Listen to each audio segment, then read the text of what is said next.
Okay, so here we have another homepage. Another Resident Evil, guys. We all know this. Resident Evil 4. Oh man, it looks awesome. Um, oh, there's the zombie guy. There's uh there's the girl you have to save all the time. If she goes, you start over. That's uh oh man. Yeah, it's a homepage, so I'm not gonna be able to move around too much. But oh man, this brings back a lot of memories too, man. All these games I used to play. Yeah, man, it's just so cool. You know what this reminds me of too?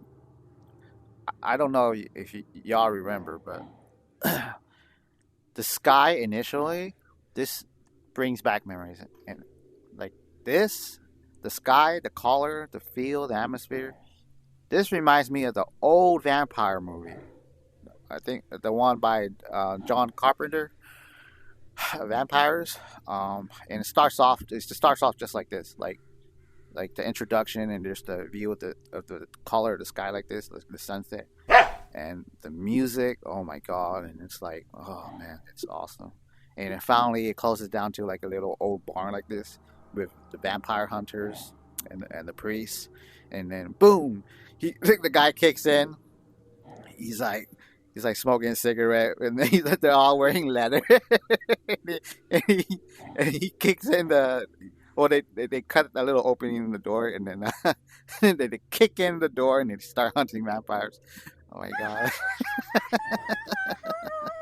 Like it was just so cool because I remember watching it as a kid too.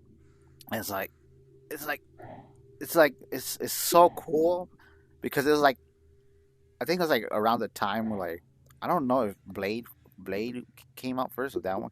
I don't remember. But yeah, I remember because it was so cool because it was like the first time I ever saw vampire hunters. Like normally like you watch vampires like the vampires like the hero is like someone's it's like a regular guy. That's the hero. But this is like the first time like I've seen like hunters like actually doing that, like that's their job. They hunt vampires. And it was like a mixture of like horror and action and suspense, and it was just awesome, man. Yeah. I mean, and after that, of course, I mean, Van Helsing, and I love Van Helsing. I love anything horror, gothic. I mean, I love everything. The artwork, the architectures, the history, the folklore. I love it all. Um, yeah, it's all fictional, yes, but it's another world, you know.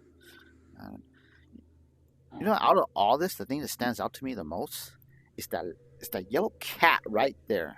That yellow cat right there. It's funny because I have two yellow cats like that at my house, and and for some reason, guys, I think they got Garfield right because Garfield's always red and chubby, overweight, right? But every red cat I've seen in real life and in games are just like that. They're chubby, they're sitting in a corner, and they're just watching you. Maybe it's a genetic, it's a genetic thing in the cat of those colors. Yeah. But I wonder why they put this cat in this game. I think was there a cat in the actual Resident Evil game, or this is like a like an Easter egg or a meme or something? Maybe it was in the game. No, they just put it there for laughs. I would think. Is it gonna do anything? It's kind of cute, but oh man, I got stories, man. never, never. I tell people, never touch a wild cat, especially ones that live outside. And I have had family members that did not listen, and they touched the cat, and bam, bam, and you know who you are. I'm talking about you. You're watching this video. Don't touch those cats, okay? They're wild for a reason.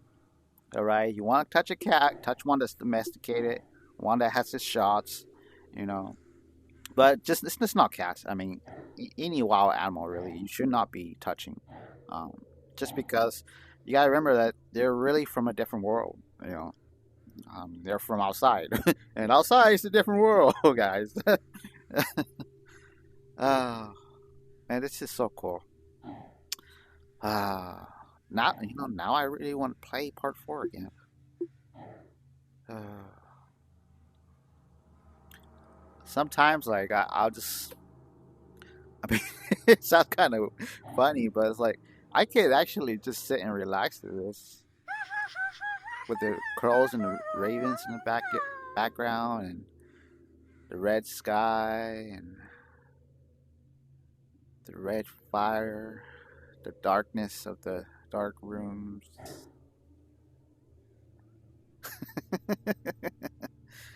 I, well, that's the thing. This game, of course, now it's not as scary, and but when this game first came out, man, it was scary, guys.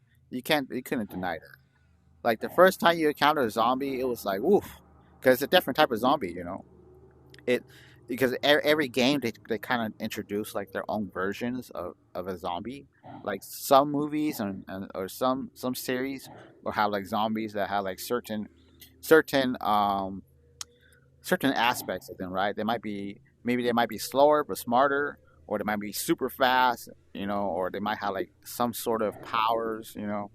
But it's something different. They're not always the same type of zombie, you know. Like back in the day, like Day of the Walking Dead, where the zombies are just you know mindlessly walking, you know, and it kind of seemed like if you just like avoided them, could have survived. And compared to the zombie nowadays, it's like the zombies are actually hunting you, you know. So it's different, you know. But yeah, I think the scariest thing the first time I think the first boss you encounter, and I think everybody remembers this the first time we played this game.